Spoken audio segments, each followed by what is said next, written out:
चौथे प्रयास में झुंझुनू के माधव ने जीत लिया अपना सपना। यूपीएससी में प्राप्त की माधव ने 132वीं रैंक। जाने माने फिजिशियन स्वर्गीय डॉक्टर एच.के. गुप्ता के पौत्र हैं माधव। माधव की उपलब्धि पर झुंझुनू में दिवाली जैसा माहौल। माधव बोले, मैंने फेल्योर कई देखे लेकिन हार नहीं मानी। मां अनीता बोली, 9वीं कक्षा में देख लिया था लाल बत्ती की गाड़ी का सपना। पहले साल दिल्ली में, बाद में घर पर रहकर की अपनी पढ़ाई। आज यूपीएससी की सिविल सर्विसेज 2023 का परिणाम जारी हुआ है। झुंझुनू शहर के जाने माने फिजिशियन स्वर्गीय डॉक्टर एच.के. गुप्ता के पौत्र माधव गुप्ता ने इस परिणाम में अपना नाम लिखाकर अपने सपनों को जीत लिया है।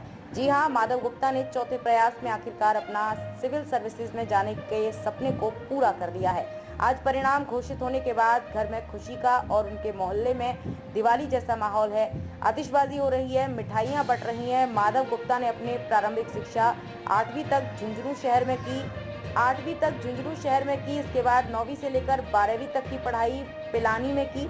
वहीं से उन्होंने ग्रेजुएशन विश्व प्रसिद्ध बिट्स में पूरी की और ग्रेजुएशन पूरी करने के बाद यूपीएससी की तैयारी में लग गए।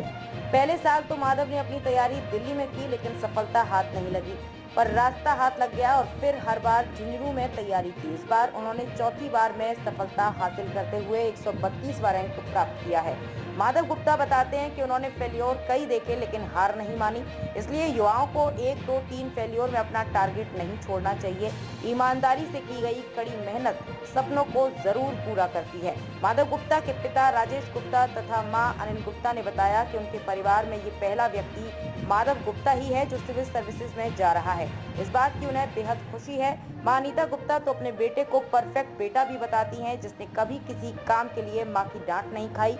मां के प्यार ने बेटे को बिगाड़ा नहीं बल्कि उसे संवार कर आज भारतीय प्रशासनिक सेवा में लाकर खड़ा कर दिया है। माधव की दीदी भी काफी खुश हैं। दादी ने कहा कि यदि आज माधव के दादा डॉक्टर एच.के. गुप्ता होते तो काफी खुश होते, क्योंकि उन्होंने भी अपने पोते को आईएएस बनते देखने का सपना देखा था, बल्कि गाइडेंस भी खूब की थी। इधर माधव गुप्ता की उपलब्धि पर अग्रवाल समाज के अध्यक्ष संपत चुड़ैलेवाला, मंत्री शिवचरण हलवाई, श्री गोपाल गौशाला अध्यक्ष प्रमोद खंडेलिया, श्री खेमी शक्ति मंदिर ट्रस्ट के सचिव श्याम सुंदर टीबड़ा, भामाशाह विश्वनाथ टीबड़ा, पिंकू टीबड़ा, वस्त्र व्यापार संघ के अजीत राणा सरिया, श्री गल्ला व्यापार संघ अध्यक्ष आनंद टीबड़ा, सचिव विपिन राणा सरिया, महेंद्र टीबड़ा, श्री श्याम आशीर्वाद सेवा संस्था के ट्रस्टी डॉक्टर डी.एन. तुलसियान सहित अन्य जन भी बधाई देने पहुंचे। प्रारंभिक पढ़ाई तो मैंने जीवी मोदी और एसएस मोदी स्कूल से करी थी 8वीं तक।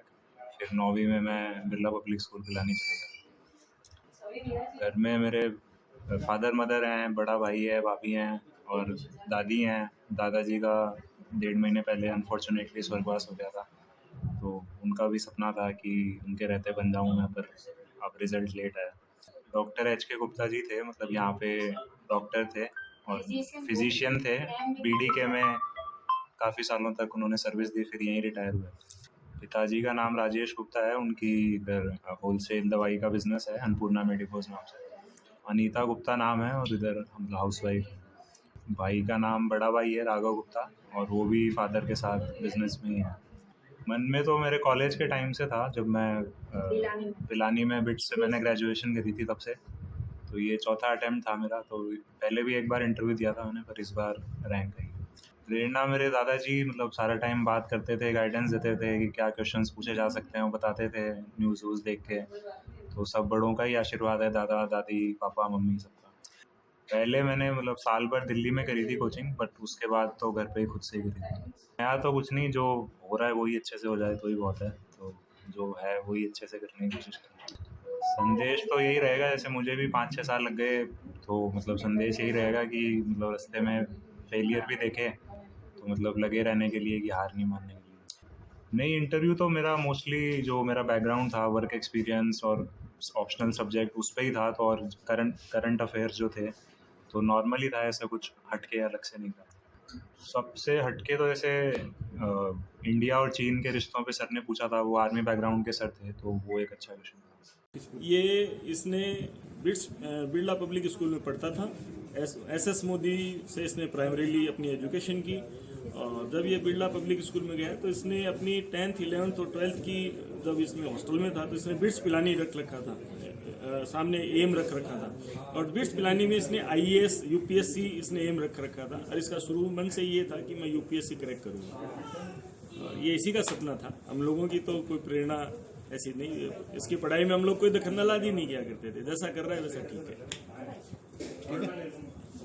बहुत ज़्यादा खुशी हो रही है। बहुत वर्षों का सपना था उसका भी और हम सब का सपना था। आज हमारे पेशेंट्स की जीत हो गई। सभी का बहुत सहयोग रहा उसको, उसके दादा दादी, उसके मदर फादर, उसके भैया भाभी, सभी का, चाचा चाची, सभी का बहुत सपोर्ट रहा। ऐसा काम उसने कभी आज तक अपनी ज़िंदगी में नहीं किया कि उसने डांट कही।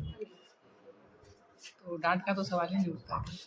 मेडिकल लाइन से जुड़ी हुई है। जब ये BPS स्कूल में गया था वहाँ इसका एक सपना था, मुझे लाल बत्ती की गाड़ी चाहिए। तभी 9th क्लास से इसी का ये सपना था कि मुझे लाल बत्ती की गाड़ी चाहिए। वही इसकी इंस्पिरेशन थी और वो एक ही टारगेट पे अपना चलता था। अब सपना तो परिवार का एकदम पूरा हुआ है। वो सब जनों की हार्दिक इच्छा थी कि हमारे परिवार में पहला IAS ऑफिसर मेरा पोता बने। सबकी अभी खूब बधाई आ रही है और इसके दादाजी इसको हमेशा सपोर्ट करते थे। वो आज दुनिया में तो नहीं रहे पर इसका अभी भी आज भी सवेरे मेरे को हुक्म मिला, आशीर्वाद किया, आज इसका रिजल्ट आएगा, ये पास होएगा। इतनी अभी हमारे घर में ही घूम रहे हैं और इनका पूरा सपोर्ट था और पूरा आशीर्वाद था। इसके लिए बड़ा उनको हिम्मत देते थे। हमारे घर में ये पहला नया काम हुआ है और ये इसके दोनों भतीजे हैं, इनका भी इसके चाचा की पास होने में खुशी का माहौल है। बस